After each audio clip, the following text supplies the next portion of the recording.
Ngai ndakũgoca, Ngai ndakũgoca, ona rĩrĩa harĩte itarĩ kĩndũ, Ngai ndakũgoca, Ngai ndakũgoca, Ngai ndakũgoca, ona rĩrĩa harĩte itarĩ kĩndũ, Ngai ndakũgoca. Amen. Gũkũ nĩ mĩtambo-inĩ ya nĩkĩo kĩigaga. Ngai witũ amũrathime mũno na Ngai witũ amwĩke maũndũ mega. Etagwo Ngai mũthingu, Ngai mwĩhokeku, Ngai muuma andũ, na ndakoragwo hana mũndũ wa thĩ. Na nĩkĩo ngwĩraga ĩyo nĩyo ĩkoragwo ĩ moto ya mĩtambo ya nĩkĩo kĩigaga. Tondũ gũkorwo twĩ muoyo nĩ kĩama kĩa Ngai. Kwĩna andũ aingĩ mũno marakua mũthenya wa ũmũthĩ. Nĩ kũrĩ andũ nĩ hĩndĩ marathika endwa ao, nĩ hĩndĩ marauga nĩ Ngai waheanire na nowe wacokera. Nowe wĩ mũgima na gũtirĩ handũ mũrarĩra. No gĩkeno kũrĩa na kũhũna. Nĩ kũrĩ mũndũ wĩna indo ciothe nyũmba, ena nyama, ena thamaki, ena gakũrũwe hau fridge. No ndangĩrĩa tondũ nĩ mũgire nĩ ndagĩtarĩ. Ũrarĩra ũranyua ndubia. Kũrĩ ũngĩ wĩna mũgũnda wa igwa, athĩaga cukari no ndangĩũnyua. Wewe wĩna ũgima wa mwĩrĩ, wega gũcokagĩria Ngai ngatho. Maandĩko mangĩ maugaga atĩ ũrĩa ũrutaga igongona rĩa gũcokia ngatho agocaga Ngai, nake ũrĩa ũrũngagĩrĩria mĩthiĩre yake onaga ũtugi wa Ngai. Ngai witũ akũrathime mũno. We ũthiaga channel-inĩ ya mĩtambo ya nĩkĩo kĩigaga, ũgatũ-share, ũgatũ-like-ĩra, ũgatũ-subscribe-ĩra, ũgatũhihinyĩra ngengere ĩyo ya notification bell. Salute for the kings and queens. Inaitagwo queens. Yeah. Mpaka ma prince A princess. na ma princess. Si wako? Yes. God wa bless sana.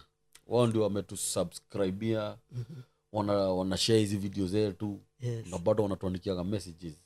Wow. Unaona? Mungu awabariki. Na pia tunabarikisha wale ambao hututusi. Yes. Arĩa maturumaga. Amekaribishwa. Ona inyuĩ muigue mwemuchie na Ngai amũrathime mũno. Amen. Unajua ile kitu inanifurahishaga na Mungu. Watu 5 wanakuchukia. Yeah. Lakini watu 200 wanakupenda. Wanakuhaga. Sasa nani yako na hasara? Si ni mwenye anakuchukia? Ukweli. Being forced by circumstances. Akupende. Ama namna gani? Ukweli. Ni kama kuongezea maji glasi moja kwa ocean. Nani atanote? Kaisaidi. Uliongezea. O muthenya nĩ kũrehagĩragenia mĩthemba mĩingĩ mũno, na nĩkĩo tũheanaga namba itũ ya thimũ hau. Ngakwĩra ona ũngĩkorwo wĩna kaũndũ ũngĩenda gũkaha twaranĩrie, just come. Gũkũ nĩ mũciĩ. Ĩtagwo nĩkĩo kĩigaga family. Ũmũthĩ ndiramenya rũrĩmĩ rwakwa rũgũthiĩ atĩa, tondũ ũmũthĩ nĩ Gĩthũngũ na Gĩthweri. Kizungu na Kiswahili. Si zote zinaambatana. Na nĩ mũkĩũĩ niĩ ha gũthoma Ngai witũ nĩ andathimĩte, gĩthomo ndĩnakĩo, ndĩna degree, ndĩnjĩkĩte Bachelor of Science, ndĩnjĩkĩte PhD, ndĩnjĩkĩte KCSE, na ndĩnjĩkĩte KCPE, na nĩ thomaga novel na ngathĩti. By the way, mimi nimesoma sana brother. Mimi ni wa form 6. Ile ya kitambo. Congratulations. Sasa mimi ni wa form 6 ukiondoa hiyo 4. Ukiondoa 4 inabaki nini? 2. Ukiondoa 46 form 6 ukiondoa 4 inabaki 6. Sasa mimi ni wa class 6. So, uchunge sana usijifix na Kiingereza. Juu nitakushinda. Otherwise karibu sana. Asante. Alpha. Jisikie huru. Asante sana. Hii mitambo inaitwa nĩkĩo kĩigaga. Okay. Nĩkĩo kĩigaga. Kenya kĩrĩ itina. Nĩkĩo kĩigaga. Hiyo ni kumaanisha aje? Hiyo ni kumaanisha na Kizungu sasa.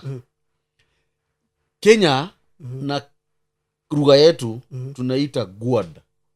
Inaitwa? Guad. Itina. Okay. Itina ni hizi paddocks. Unaona? Sasa hizi si umekaa nazo chini. Hizi ndizo itina paddocks. Nĩkĩo kĩigaga. The guad has paddocks. Oh, the guad has paddocks. That has paddocks. Okay. Si umeniambia nikuelezee. It seals itself. ama nikuelezea nikwambia aje. Unaona vile tumekuja hapa. Tumekuja kuongea na watazamaji. Nikiigete juu tumekuja kuongea maneno mzuri. Wakati mtoto anakuwa akiwa mtu mzuri, nikiigete. Wakati wewe hauko involved kwa madrugs, tabia mbaya. Kenya kiu nikiigete. Kenya ni ile kibuyu tulikuwa tunawekaga uji. Unajua kale kengine kanachotaga uji kanaitwa kakarabash. Sasa kuna sikana kuwaka kamoja hivi kanakatanishwa mara mbili. Sasa kuna ile kubwa bado. Hiyo ndio inawekaga uji. Hiyo ndio inaitwa Kenya. Vile unaonanga iko unaona? Hivyo. Hiyo ni matako yake. Iko na makalio yake. Makalio. That is the hiyo ndio jina ya heshima. Sina heshima. Sasa wakati hiyo makalio imekalia vizuri, hiyo maneno imekaa vizuri. Lakini wakati inaanguka kuna kasoro. Ya ukweli. Sasa si umeshika? Nimeshika. So hii TV yetu kwa hivyo tunaweza ita na kizungu Gwad TV. Sure. Unaona? Na Kikuyu ni Nikiokei Gaga TV. Otherwise karibu sana. Asante sana. Nimefurahi kwa kukuja, tumekuwa tukipigiana simu. Na hadi unakuja leo, unakuja kesho, na nilikuambia tu ama tuliongea tukasema wakati ya Mungu ndio. Hiyo ndio inafaa. It's the best.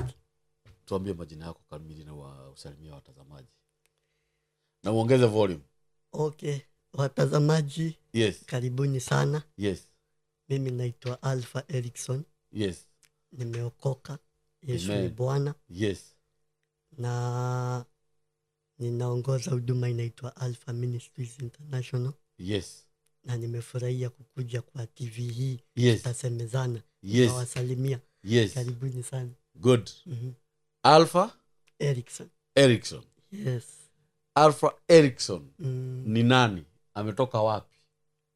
Okay. Yes. Mimi ni only child wa wazazi wangu. So sina ndugu, sina dada. Niko hivyo solo. Hai. So on one side sana nimeegemea kwa single mom. Ama tuseme yeye ndio amechukua nafasi kubwa kunilea. Yes. Na pia kuna mzee ako tu. Si unajua kawaida yetu wazee. Ako kumaanisha ako hai. Yes. Ni vile upande wake because of the circumstances there hizo siku na shughuli mingi. Yes. Alichukua nafasi ndogo kiasi ya kunilea. Yes. Lakini uko nikiwa mdogo. So I'm the only child to both of them. Oh yeah. Na ushago ni Makueni. Wa wote. Ni vile ni different localities. Yeah. Na mimi nimelelewa Nairobi all through. Mimi Bontao. Upande wa mzee Nairobi kidogo huko Kayole. Yes. Alafu sasa nikakuja kwa mam, nikalelewa hivyo mpaka mahali nimefika sasa nikakuwa mzee. Ukakuwa mzee? Wewe ni mzee sasa? Nimezeeka Okay.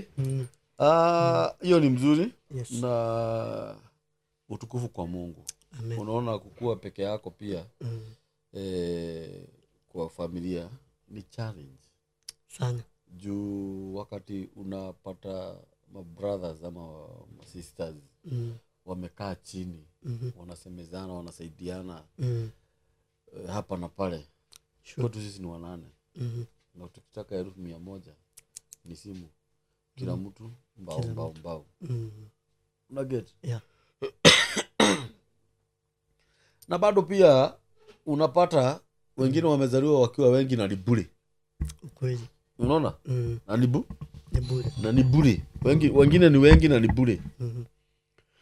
So mambo ingine inafanyikaga kwa mapenzi ya Mungu. Ukweli. Unaona? Yeah. Na ndio maandiko inasema mazuri yakija mabaya Ni Mungu. Ni Mungu. Hiyo yote ni yake. Yeah.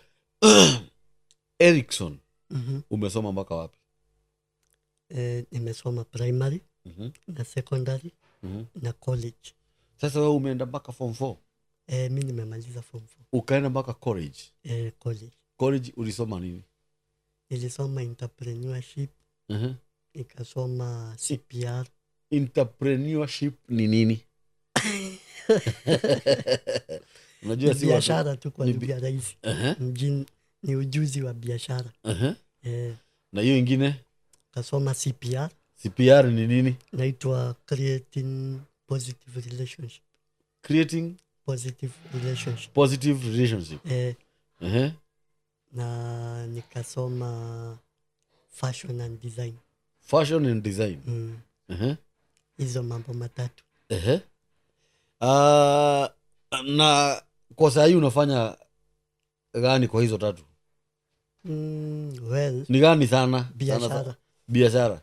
Entrepreneurship. Leo ni kunoma. Okay. Na unakaa tu hapa Nairobi? Naishi Nairobi. Umeoa? Bado, lakini niko na mtu. Uko na mtu? Yes, niko na mtu. Na hamkai naye kwa nyumba? Hapana. Na unajuaje ni wako? Sikupelekana tu tukijitayarisha. Namna gani? Anakaa huko? Na unasema uko na mtu? Hauna? Hapo? I'm seeing a person. Ama watazamaji mtu ufaa kusemaje? Kaa na yeye kwa nyumba. Okay. Faharakisha haraka. Akuje aape. Tuko safarini. Nimeapa ya kwamba sitakuacha ili hali na mali. Wanasemaga namna gani? In sickness, health. Although uongo ni mingi hapo. Hapo inakuwaga uongo mtupu tu. Ukweli ni wachache. Unapatanga wakati mashida imekuja unasikia Nacho hapo na mashida yako. So ni vizuri akuja akae hapo. Sure. Challenges za maisha ziko. One, ukiwa hivi niko sasa, hauna ndugu, una dada, na uko na wazazi wote, na umefika age yenye wanakuangalia. So unaona unabeba mzigo yote ukiwa peke yako. Nashughulikia huyu pande hii, nashughulikia huyu mwingine hivi, na uko na maisha yako pia. Haya, alafu kuna huduma na kuna biashara. So hizo ni mambo mangapi? Matano peke yako. Sasa isipokuwa ni Mungu anisaidie, inakuwa ni challenge sana, especially ku make priorities. Make priorities kwa life. Uko na mipango zako, uko na chenye mzazi anataka, lazima umtimizie. Na pia huduma ni demanding. Huduma ni mtoto mwingine. Lazima umpe chenye anataka ndio uone ana grow na ana develop. Usipompatia hata kuwa venye mtoto anakuanga na distorted growth. Hivyo ndio ministry iko spolisha. So mkiniruhusu nitaeleza challenge zote. Nataka uelezee challenges zote. Na nataka uongeze volume kidogo. Kuna mahali nilikuona ukiongea maneno fulani. Na hata wakati tulikuwa tunapanga utakuja, actually sikuwa nimeona kabla tupange. No, baadaye nikakuja nikaanza kukufuatanga. Ukweli. Unaona? Mahubiri nini. By the way, Mungu amekubless. God amekubless sana kama ungejua. Hiyo story ilikuwa ya nini? Hiyo story majorly ilikuwa ya background yangu. Venye nimezaliwa. Na sasa ikaingia mpaka kwa biashara na ministry. So kuna issues zili happen venye nilizaliwa. na unaona venye nakaa jicho moja. So hiyo ni story ya kwanza. There is something that happened. Kwanza nilizaliwa nikiwa premature. 7 months. Number 2, nilizaliwa na jaundice. So nikitoka kwa tumbo nilikuwa na jaundice mwili yote. So lazima nipelekwe kwa incubation. Yes. Kwa sababu ya hizo vitu viwili. Yes. The prematurity. Yes. Na jaundice. Yes. Alafu hiyo prematurity ilikuwa mystery. Mimi naambianga watu kulingana na venye mzazi alinieleza. Ilikuwa nakaa kama hizi kuku naonanga zinawekwa kwa chuma pale town zikizunguka. Ona ziko hivyo miguu na mikono. Sasa uko premature, hauja stretch mikono na hauja stretch miguu. Sasa ziko weak. Yes. Naona? Yes. Sasa mambo matatu lazima zingeshughulikiwa hata go. Yes. So sini hivyo na ni through operation by the way pia. So everything was a complication. Yes. Mzazi operation. Mimi ndio huyo. Alafu ilikuwa less than a kilo. What do you mean? Less than a kilo. Hiyo 99 point whatever ndio ifike kilo moja. So si nimezaliwa sasa. Nikawekwa kwa incubator. Alafu kitu after a week or 2 hapo. Nika notice sasa daktari waliripoti. Nili notice nimefungwa. Kizungu ni kusema nili notice I'm wrapped kwa macho. Yes. Ndio hizo mwangaza zisinichome. Yes. Nikajitoa. Sasa siwezi sema daktari walikuwa negligent cause hawakujua. Hawaku expect kitu kama hiyo. Yes. Unajua kama we ni mtoi wanasiu ni kama umeweka object mahali. Yes. But mimi nikajifunua. Ile tu kawaida ya mtoto. Kujifunua si hizo mwangaza zikanipata macho. Ndizo zilikuwa affect sasa. Zikanichoma kitambo wajue imeharibiwa yote. Sasa zikakuwa wiki zote zilienda hivi. Zikaturn bluish in the process nikiwa natibiwa. Kwa unaona unaanziwa hapo matibabu. Na mzazi yako recovery. Yes. Hajui nini imehappen. Kila mtu wako mahali yake. Mzee yako shughuli zake huko. Sijui alikuwa wapi. Mzazi yako recovery.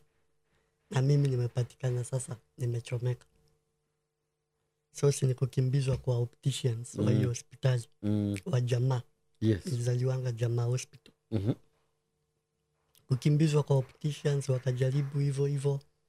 Kashindikana hapo. Si ikabidi waende kwa mzazi. Ile venye unashughulikia kitu ikikulemea ndio unasema. I think that's what they did. So wakamwambia we mtoto ameumia macho.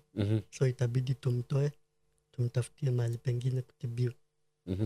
Sasa nikapelekwa Kikuyu. Wakajaribu ikakataa. Kapelekwa Thogoto wakajaribu ikakataa. I understand pia nilipelekwa one of the Lions Hospital. Sijui ilikuwa wapi. Kashindikana. Ya mwisho nikapelekwa Yaya Center. Kuna daktari alikuwa anaitwa Ilaku. Nasikianga ako hai mpaka leo. But alikuwa daktari yako na anafanya Kenyatta na ako na kliniki yake. Na hapo kulikuwa na specialist fulani walikuwa wanakuja kutoka nje wa macho. Yes. Wakaangalia kashindikana kabisa. Sasa hapo macho ilikuwa inakuja blue, hii black pupil. Yes. Si unaona nikakuwa kipofu.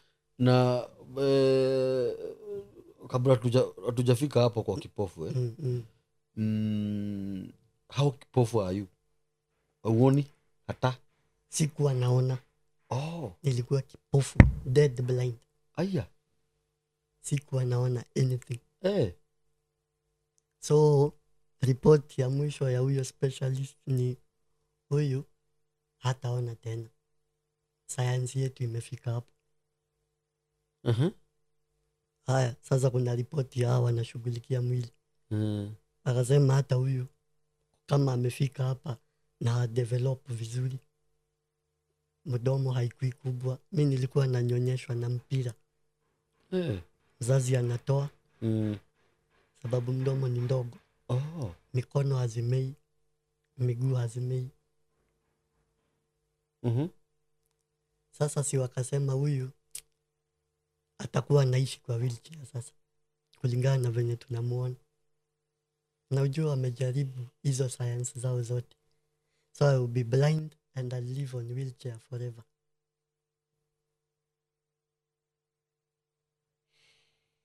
Na ulikaa for how long? It took a year or two in that condition. Bado ukiwa blind? Blind. Sasa wote wame lose hope. Mzazi ame lose hope, mzee ame lose hope. But I thank God because that time mom ndio alikuwa ameanza kujua mambo ya church. So akajipeana fully kwa God. Una imagine hiyo situation alikuwa anado, cause niliambiwa unless operation fulani ifanywe ya macho itabaki blind. Na hiyo operation ilikuwa expensive hizo siku. Mpaka leo inakuanga expensive. Ilikuwa kutoa cataract. Yes. Na hiyo kujaribu kuona kama hiyo pupil inaweza rekebishwa. Sasa hana pesa. Mzee alikuwa anashughulika kivyake na mama ako hapo tu, naona housewife. Si ikabidi tu abaki kwa maombi akililia Mungu, akiwa in despair. Yes. Mimi nilikuwa nakaa tu kwa kiti. Naona mpaka wakati siku moja all of a sudden mimi sijui nini ili happen, na hadi wa leo hakuna mtu anajua nini ilitendeka. Nikaanza kunotice nikiona mwangaza. Ninacheza hivi. Nilikuwa napenda kufanya hivi kichwa. Najua ukifanya hivyo kuna venye kanacheza kwa macho. So nilikuwa na, alafu hizo siku tulikuwa tunatumia hizi tube. Yes. Hizi refu za white. Yes. Sasa nilikuwa naona nacheza. Alafu nikiona TV najua inawashwa nacheza. But kukiwa na giza nimetulia. Na it happened for some time because nilikuwa najijua. Nilikuwa na notice chenye nafanya. Sasa wakati huo ilikuwa zile enzi familia mzima mnakaa mahali pamoja. Maybe sister yako hana uwezo, brother mnakalishana hao moja. Waka notice huyu kijana siku hizi tukiwasha taa anafanya hivi kwa kiti. Na kwa giza ametulia. Akikalishwa aone TV anafanya hivi. So watu walikuwa nadhani maybe na develop cerebral ama kitu kama hiyo. Naona. But sijui how they noticed ni kama naweza kuwa naona. Sasa kuna picha yangu inaendanga around social media na kwa mashows kadhaa. Wakiwa siku moja walijaribu kunipe biro pen. Wakaona nimenyosha mkono. So wakajua guy huyu ameanza kuona. Na hiyo picha ukiona vizuri utaona bluish haijaisha kabisa. But nilifunguka macho out of nowhere. Yes. Hata juzi ndio nilienda huko Mombasa Lions. Kuna client wangu alinilipia. Nikaenda kuangaliwa anatoka Marekani. Nikakuta hiyo cataract hata hakuna. Hata vile ilitoka mimi sijui. Wewe hujui ni God. Kumaanisha macho ilipona tu hivyo supernaturally. So kama whatever was to cause the blindness ilitoka tu yenyewe. Sasa nikaanza kuona, wakaanza kunotice naona. Si wakanirudisha hospitali kuconfirm. Na kuona, unajua ukirudishwa hosi wanapima sight zako. Wakapima wakanotice mimi ni mtu short. Naonanga kitu ikiwa karibu. Alafu hii haikupata nguvu sasa vizuri. Unaona sasa. Sasa nikahafu kuishi hivyo. Cause next report ilisemekana hii site nitahafu kustrain ndio ikuwe strong. Juu niko mdogo na sasa imefunguka tena. So as per the eyes nimeishi hivyo nikistrain mpaka ile siku nilipata chance ya kupelekwa check up na nikanunuliwa some glasses zenye natumianga nikichora. Hizo glasses kuna lens moja iliitishwa India na kuna ingine nilipewa hapo Mombasa, na ni mtu mmoja alinifanyia hivyo, anaitwanga Kamami. Zote zina ziko na kazi yake. Hii ya hapa ni ya kustrengthen knee cause hii ilisemekana ni weak. Na hii ni ya kusharpen lens zangu. Ati anaitwa nani? Anaitwa Kamami. Kamami. Ni mwanaume? Ni mama. Ako wapi? Ako United States. Yes. Alikuja tu kama client. Nikamfanyia kazi nzuri. Sasa ndio akaniuliza, na unatoa kitu kama hii ukiwa na hii condition ya macho? Unachora? Mimi ni mchoraji. Unachora nini? Anything? Portraits. Mostly na specialized portraits.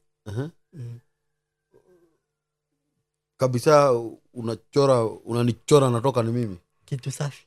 Unalipisha pesa ngapi? Inategemea size. Color. Si utanichora? Nitakuchora. Utanichora? Kama mimi unaongeaga na yeye sasa? Not so much because ya schedule zake. Schedule zake. Kwa hivyo si kupoteana. Sikupoteana. Still talk. Mungu ambariki sana. Amen. Sana. Ni mtu mzuri. Mungu ambariki. Sana. Sasa wakati wazazi walinote umeanza kuona. Kulikuwa aje? It was a shock because remember nimekuambia walirudi hosi confirm. Wakajua ikakuwa confirmed na nikapimwa site. Ni vile sasa hii ilisemekana waone kama itapata nguvu bado. But kutoka hapo pia one shocking thing, ndio mwili ilianza kudevelop. Kutoka hapo ndio naambianga watu nguvu ya Mungu ya kuponya ikiguza mtu ni kupona. Kila kitu inaanzanga kupona automatically. Kila kitu so long as amekuguza. Na hiyo ndio faith watu wanafaa kudeveloping when it comes to healing ministry. Yes. Ukiguzwa bora ni Mungu, hiyo ingine iko hivyo. Yes. Ndio hapo ndio nilianza kumea tumeno, mikono ikaanza kustretch, miguu tukaanza kukua na nguvu. Unaona? Yes. Nikaanza sasa kunaona, nikaanza kugrow. Juu hata meno haukuwa nayo? Wapi? I think mimi nilianza kukula chakula ya kutafuna nikiwa na miaka 3.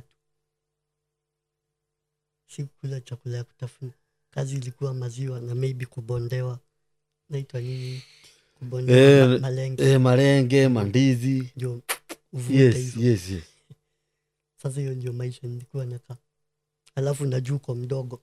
Unaona hii size mnafunganga ya towel ama tunafunganga juu pia mimi nafunga. Ilikuwa inakatwa nusu. Yaani kwako ni hema. Hiyo ni kama hema. Unaweza inakatwa nusu. Hiyo nusu inakatwa nusu. Hiyo nusu sasa inakatwa. Yaani kwako uko na taweli 4 kwa moja. Kwa moja. Inakatwa into quarters. Yes. Sasa quarter moja ati ndio kana kuwa napkin. Yes. Oh. Imagine. Ndio kana napkin quarter moja. Na ni kadogo. Sasa nilianza kudevelop hapo. Nikaanza kuincrease na size. Nikaanza kurespond kwa food. System zote zikaanza kurespond. Kama ni kubreathe, niko sawa. Sasa yule alisema ati sitatembea. Ndio wewe. Na nilirudishangwa kwake afterwards. Mwalimu wa maths. Hapa ni wapi? Huyu ni nani? Nikatembea akashtuka. Yes. Imagine aliconfess kuna Mungu. Yeye mwenyewe aliconfess na mdomo kama anatembea kuna Mungu, cause they did all their science yote, wakamprepare, wakamwambia huyu hawezi tembea, na hawezi develop, na hawezi ona, atakaa tu hivyo kwa wheelchair. Sasa ni yeye aende aanze kujitayarisha kutafuta wheelchair, na mambo ya hospitali imefika hapo. There is nothing more they can do. Sasa Mungu alikam through Any point. after. Hebu iseme tena. Mungu alikuja through. Yes. Na hii message ya mtu akiwa in despair Mungu ukuja ni ukweli. Ndio ilihapenia mzazi wangu. Sasa venye nilipona ndio haijulikanangi. Niliguzwa tu na Mungu na ikawa ni hivyo. Wakanipea time ni grow ndio waanze kunipeleka shule.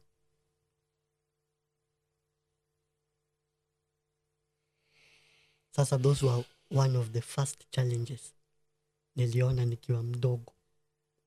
It was too tough on my side na side ya wazazi.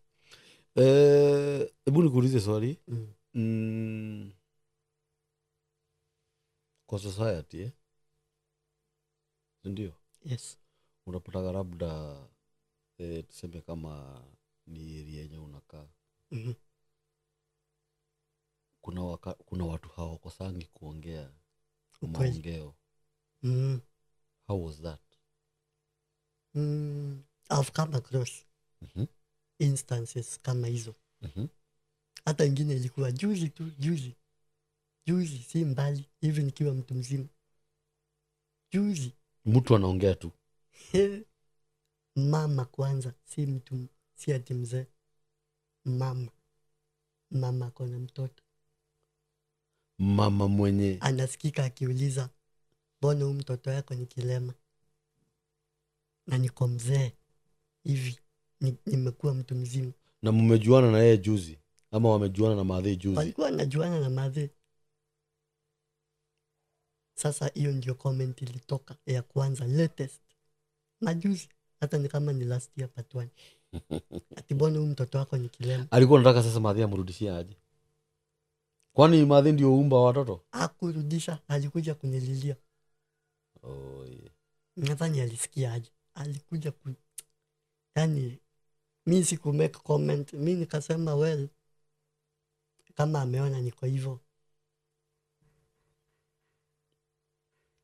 Cause remember kuna mafuta juu yangu. Yes. I have to be careful as well na mtu kama huyo. Yes. Maneno unaweza tamka emuumize. Na sisi wote tutakuwa kwa makosa. Kama unakumbuka vile Elisha alifanya. Hakufanya vizuri. Mimi simsupportingi hata. Unajua maandiko imesema touch not my anointed and do them no harm. Yes. Unajua hiyo kitu maanisha aje? On one side. Unajua hiyo sasa ni pande yote mbili. Inamaanisha ukiwaguza hata wewe. Up to you. Hata wewe. Itakuwa up to you.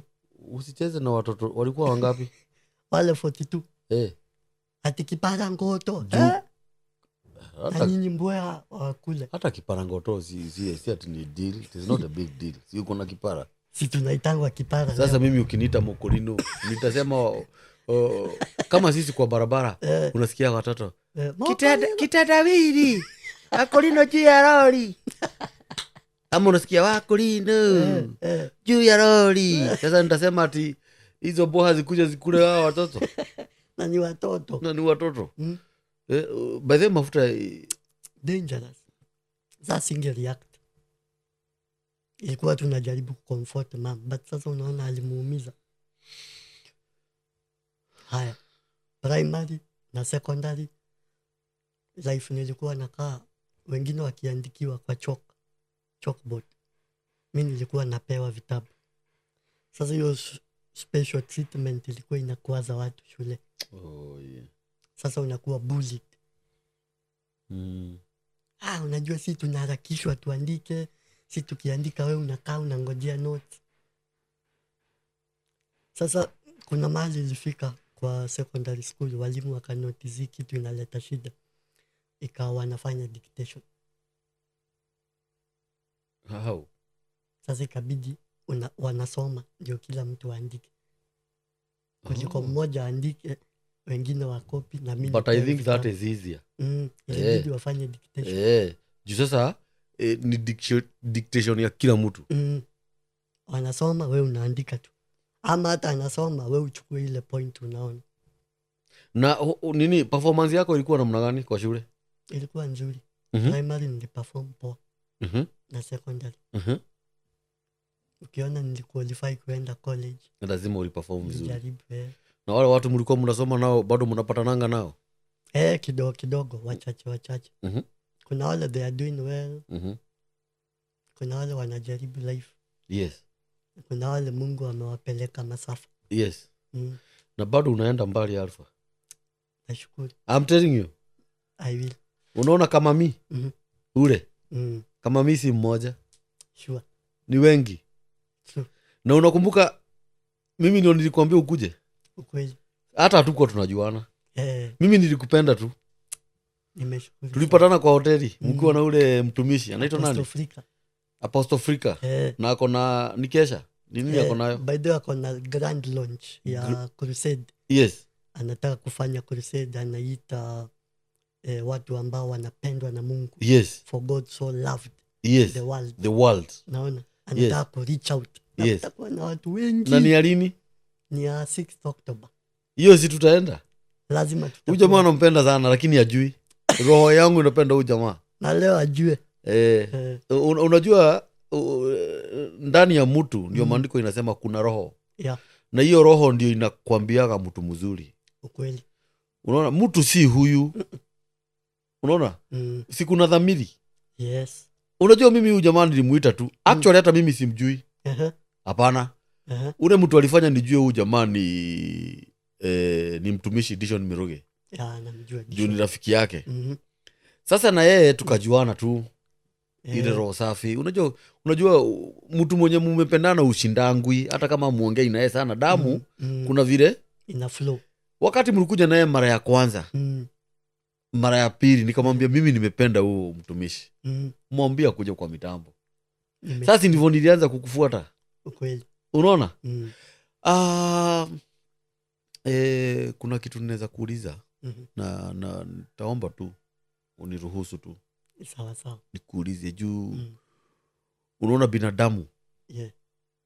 Kama kuna kitu mbaya dunia hii, my friend. Usiende kuchukua nyoka na huko ati ama ati uchukue ati sijui kisu ndio mbaya.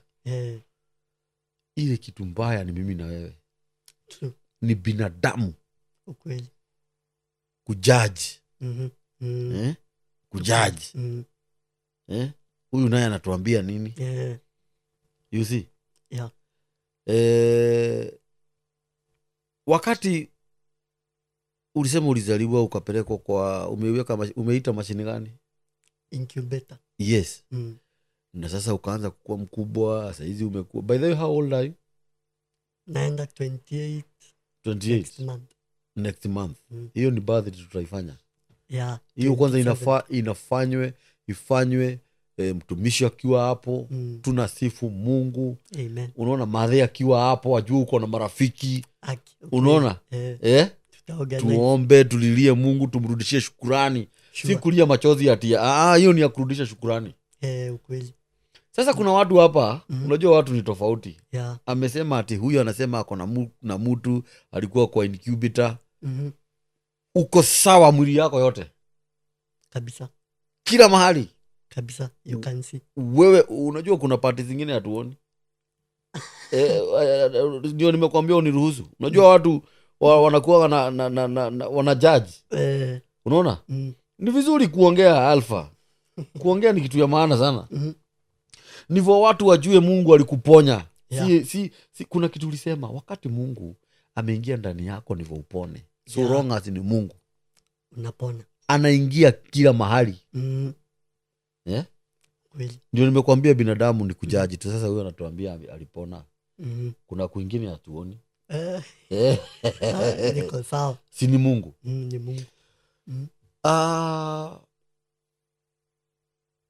Madhe yako aje? Anasema aje? Situation yake?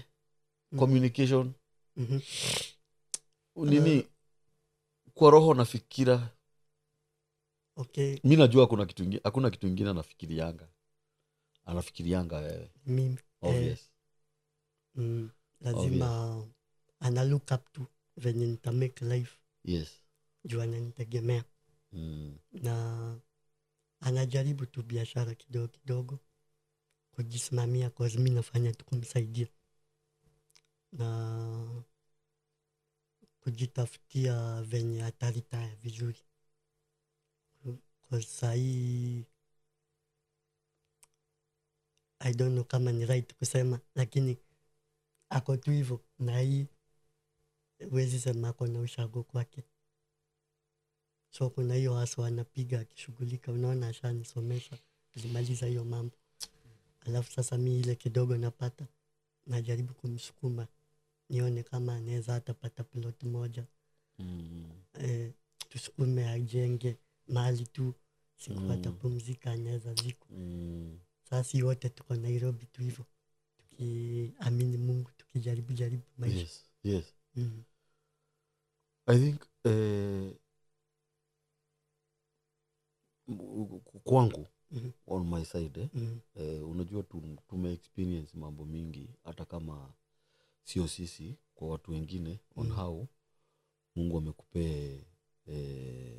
amekupe inaitwaje hekima. Yeah. Unaona? Already madhi plot yako nayo. Na wakati plot ya madhi ya kwanza, the first plot ama the first shamba yenye Mungu alimpe na iko mpaka na title ni wewe. Yeah, true. Wakati ulizaliwa ukapelekwa kwa mashini, ukakuwa kipofu, ukapona, akafurahi. Hiyo ndio the first shamba ama the first title. Yeah. Kwa hivyo madhi si ati hana shamba. Shamba ako nayo ni kujenga hajaje. Na ni time itafika aje. Sasa kitu yenye tunangojea saa hii ni shamba ingine. Vile unasemaga niko na home Makueni, niko na home Nairobi. Kweli. Na hiyo kitu ukumbuke kumwambia. Yeah, nitamwambia. Shamba already ni mimi iko. Juu wakati Mungu alikuponya, sidhani kuna furaha ingine madhi alifurahi kushinda yenye anaweza pewa shamba saa hii na vile Mungu alikuponya. Inakuanga ushuhuda yake hadi leo. Yes. Akiongelesha wa mama wenye maybe ni single, wanaona kama life imefika mwisho. Sasa yeye hutumia hiyo ushuhuda kuwaonyesha kwenye alichukuliwa na Mungu.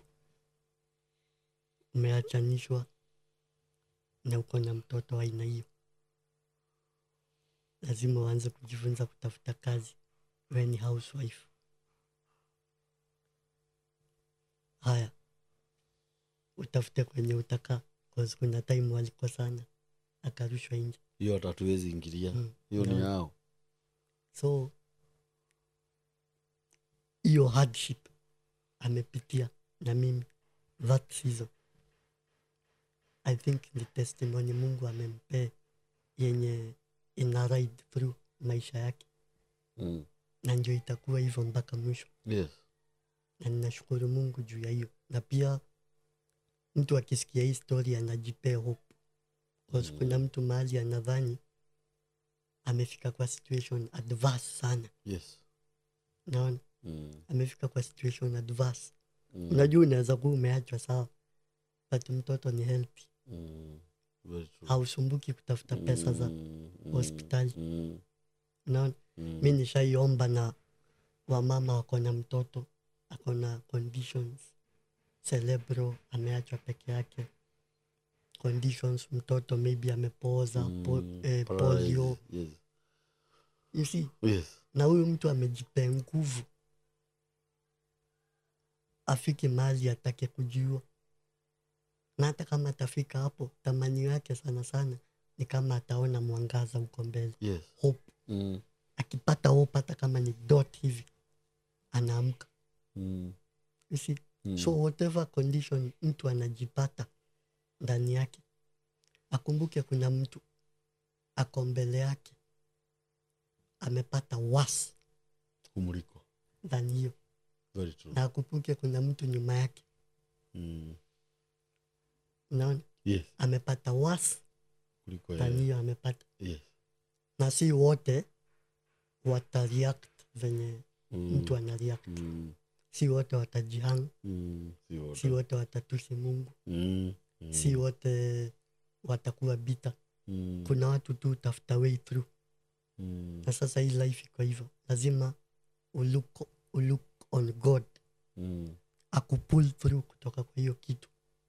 Hata kama itakuwa uchungu, hata kama itakuchosha. Kuchoka ni kawaida. Utabeba. Yes. Ama utapumzika. Na uendelee. But sasa huko siku za mbele itakuwa testimony kama sahi. Yes. Mimi ukiniona hivi na unione zile siku, ni picha mbili tofauti. Hatufanani. Cause hizo siku anitembee na siku anione. Na sahi natembea, nimejileta. Na unaona. Ninaona.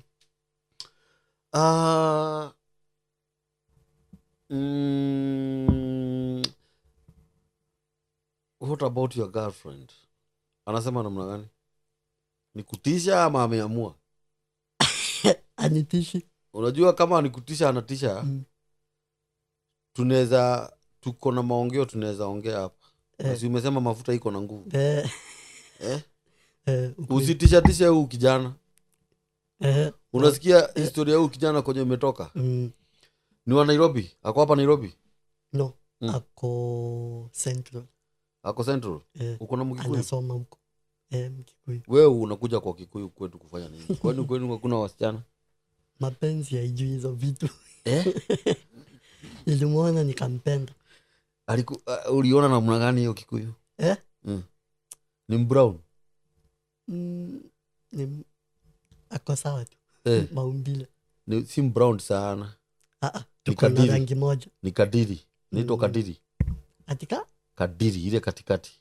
Unajua tena unaweza chukua brown sana mnganganage na wanaume huku nje. Ni chocolate. Ni chocolate. Hiyo ni mnoma hata wewe. Ni Mungu. Na si Mungu ambariki sana. Abarikiwe kwenye yako. Nikwambie kitu. Wewe utatajirika sana. Amen.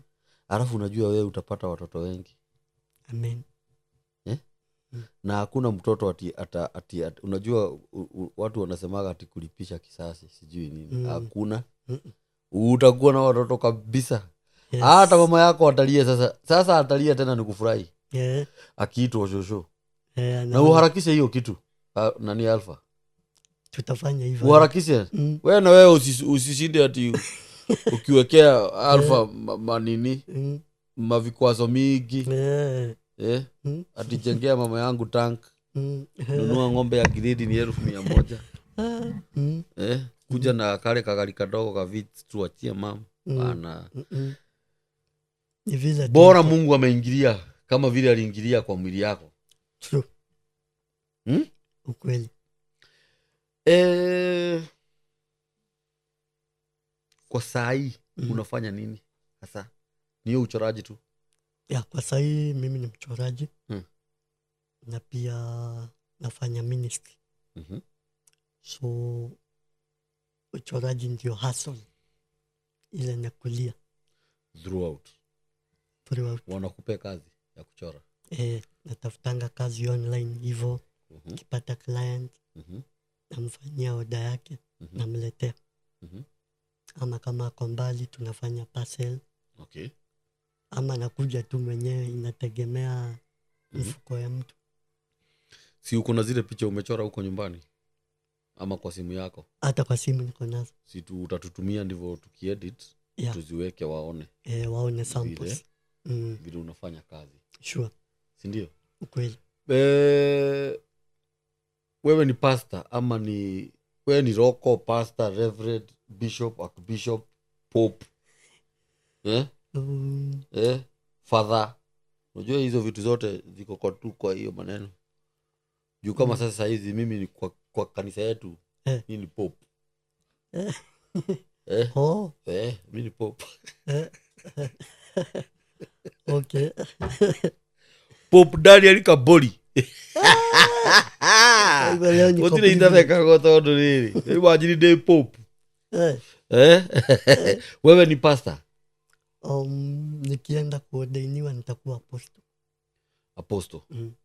When are you going to be ordained? Few months from now. Watu watasikia tarumbeta ikilia. Na si utakuja tu hapa? Tuambie the specific day. Tualike support yao. pia. Ndio? Sure.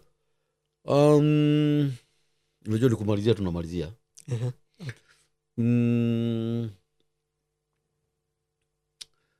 Sasa unaweza taka tukusaidiaje? Ama ungetaka kuambia watu namna gani? Okay. Ile msaada naweza taka. Yes. Sana sana ni support kwa biashara. Yes. Watu wanipromote. Yes. Number 2, ningetamani kufulfill project na kuanga nayo. Nikuwe na ofisi. Sababu kwa hii kazi nafanya kuna wanafunzi wanataka kufundishwa. Yes. Na imagine kuna wale mimi hufunzia Uhuru Park. Na kuna wale mimi hufunzia kwa nyumba. Naona hizo challenge. Sasa nikiwa na ofisi tu nzuri, itakuwa na nafasi, meza, furniture nzuri. Mahali wanafunzi wanaweza kuja wakae, wafunzwe. Na ikuwe tu multipurpose office. Of course, mtu pia anaweza kuja kuniona pale. Na ni project kubwa, it's a costly project. Ambayo pia sometimes client anataka win trust yake. Anataka kuja kwenye huko. Sasa kuna wale wako comfortable wakikuja kwa nyumba. Na kuna wale wakisikia ni kwa nyumba. Hata hiyo, okay, sorry. Juu nimekukata. Ile kukuja kwa nyumba ni kukosa otherwise. Juu unaona ukikuwa na ofisi na class yenye watoto wanakuja. Kuna hizo orders unakosa juu uko kwa nyumba. Uko kwa nyumba. Kwambia kama una mahali naweza kuja kupata. Unapenda ofisi town hapa ama kwa estate? Unajua nataka ikuwe kwa locality, kwa estate. Hiyo inaendaga. Unajua sasa ni kitu inaanzaga inakuwa mpaka na branches. Yes. Unapata uko na ofisi town, na wale watu mnapatana town. True. Ingine ni estate. Unaget? Inawezekana. Na si hiyo ni 1 bedroom. Yeah, nikiwa na 1 bedroom apartment. Hiyo ni 1 bedroom apartment. Na hiyo 1 bedroom apartment si ni shilingi 12,000 ama 15,000. Tuseme 15,000. 15,000. Na hiyo utapata hapa. Nitashukuru. Utapata. Mkono, na Mungu bado abariki kama mimi. Siwezi sahau na kama mimi. Nani mwingine ulikuwa umetaja na pale mbele? Ni huyo tu kama mimi. Hapana, kuna mwingine tulitaja na pale mbele, sijui alikusaidia nani. Dr. Iraku. God bless Dr. Iraku sana. Sana. Nilisikia kwa high bado. Yes. Na pia bado ninaweza address kama mimi ukiwa pale huko tuko na Alpha. Yes. Bado we need your support. Juu hivyo venye Alpha anasema anaweza taka mahali ni kama class na ofisi, watoto wanakuja wanafunzwa kuchora nini. Na pia Alpha ni apostle. Unaona? Yeah. 1 bedroom ni 15,000. Unaweza pata mtu mwenye anaweza kulipia miezi 2. Yeah, miezi 3. Kuna mtu anaweza jitolea aseme nitakuwa nikilipa kila mwisho wa mwezi. Hiyo mzigo ni yake. I'm telling you. Kuna mtu anaweza sema mimi nimenunua meza na viti za ofisi ya Alpha. Yeah. Kuna mwenye atasema nimenunua mimi viti na meza za wale watoto watakuwa kuja kukalia hapo. Kweli. Unaget? Juu Mungu akiingililia ile 2 point. Yeah. Ameingia. Bora awe ni nani? Ni Mungu. Bora awe ni Mungu.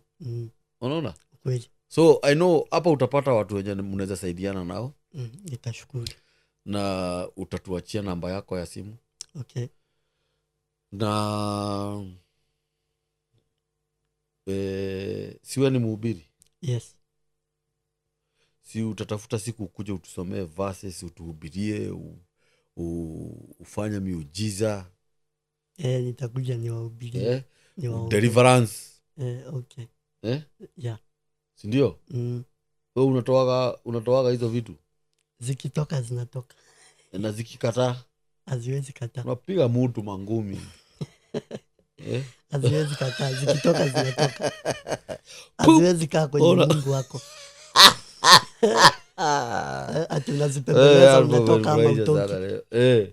Ama utoke ama actually hata uwezi uliza demons kama mnatoka ama hamtoki? Ai, kuna mahali unasikiaga wanaulizwa hata wanaambiwa kaa kama utaki kutoka. Na zinasema hatutoki. Kama mtoki basi kaeni. Lakini kuna zingine huwezi ingilia. Unajua labda ujui how vile wanapelekana na nini na huyo mtu. Inategemea pia na mtu. Mimi naweza taka ukuje Alpha, ukue mhubiri kwa hii station. Juu hatuna mhubiri wa Kiswahili. Nitashukuru sana. Na ukue serious nitakuwa serious. Ukue serious. Na ukipata mhubiri mwingine mnakuja na yeye mnakaa na yeye hapa. Si lazima mimi nikue hapa. Okay. Hiyo ni barua nimekupea kubwa sana. Haijapewa mtu mwingine hapa. Asante sana. Nimeshukuru. Juu huku hatuna mhubiri wa Kiswahili. Nimeshukuru sana. Hata kuna marafiki wangu wengine nilikuwa ninaongea nao ninawaambia kama Mungu anaweza tusaidia tuanze Nikiokeigaga na Kiswahili pia. Juu wale watu ambao hawasikii lugha yetu. Ukweli.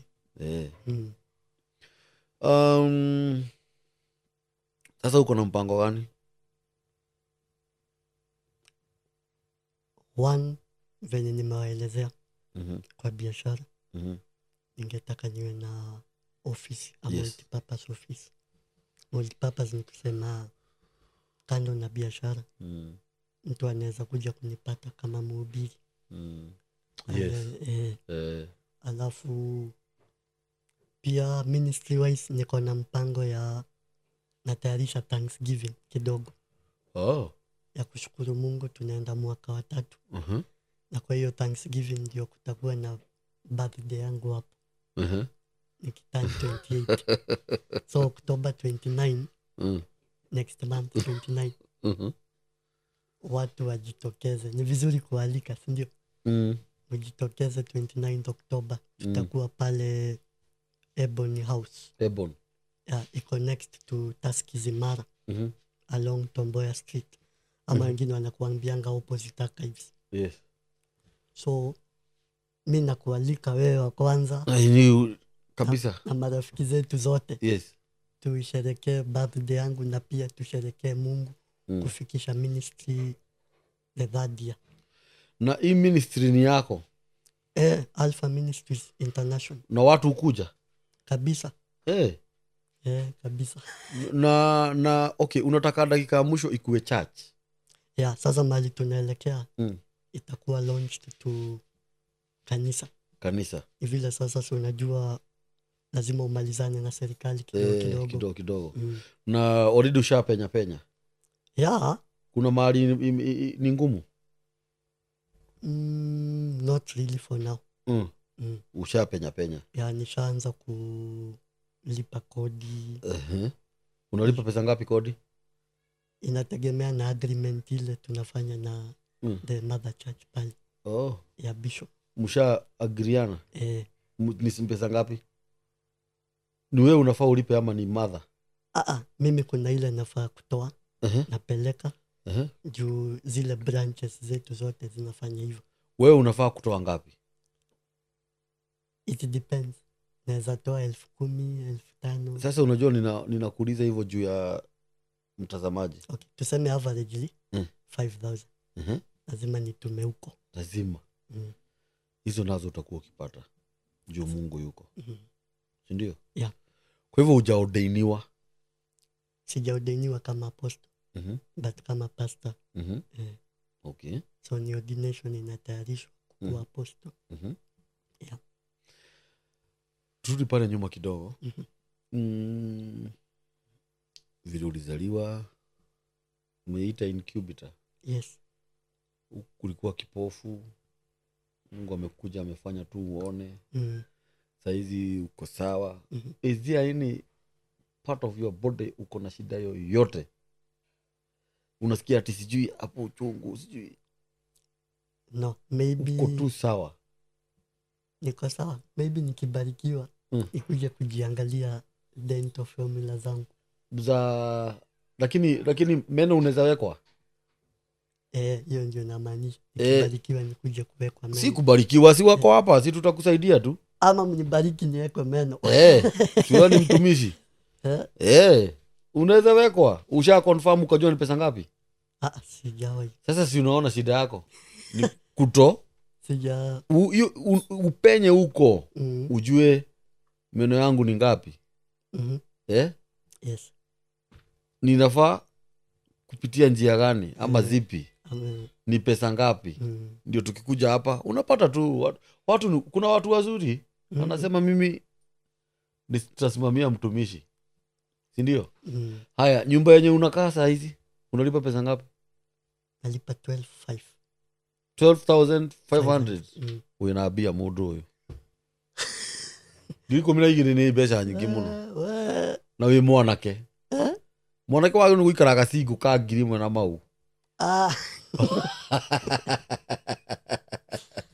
Lakini pia tushukuru Mungu 12,500 ni vizuri kukaa vizuri, ndio kujaribu tu. Ninaongea hivyo juu ya mtu mwenye anaweza kuwa akitaka kusupport na njia yoyote.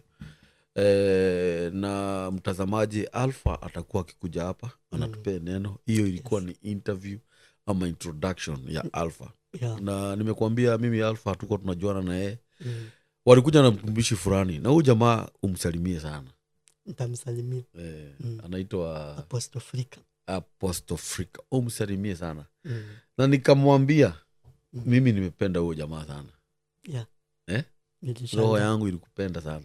Hata wewe ulishangaa sana. Tulishangaa. Na ukakula ile samaki inatoshana hivi. Kwa bili yako. Nilishukuru sana. Mwalimu wa maths. Alisema ati hatutaenda mbali. Hapa ni wapi? Hiyo samaki ilikuwa wapi? Ama namna gani? Si ndio? Uko ukikuja? Yes. Na nataka kuwe mtu active, mtu jovyo, kufurahi, si kuongea hapana. Unaona wakati Mungu alikuponya tu hivi, ndivyo alikupea ruhusa ya kutoka sasa. Sure. Uende kwa watu. Na uambie madhe asirudi kulia. Yes, awache stress. Unaona? Yes. Na hata yeye akuje hapa. Akuje aambie wa mama vile Mungu anafanyanga. Juu unajua kuna wamama wengi wako tu na watoto pia ni wanaitwa disabled. Yes. Unaona? Kwa hali tofauti. Kweli. Wengine ni kulia. Mwingine kutoka azaliwa jai toka penye yako. Wengine ni marika zetu bado wanapewa chakula, bado wanafungwa diaper. Kweli. Na unaona madhe akikuja akalia hapo. Wewe ni testimony ya vile Mungu hufanya. Atawatia moyo. Na ndio unaona na wewe umekuja utaki kusikia kitu kingine, ni maneno ya Mungu peke yake. Kweli. Na utaenda mbali brother. Amen. Utaenda mbali. Na si ile mbali ya Kayole. Utaenda Amerika. Amen. Unajua Amerika ni mbali. Utaenda Europe. Amen. Kweli. Lakini nitafurahi sana ukiniambia bibi sasa ako kwa nyumba. Hiyo ni kitu itafanya nifurahi sana. Itakuja hivi karibuni. Do you have any unaweza prophesy? Unaweza tenda miujiza? Okay. Utanena na lugha?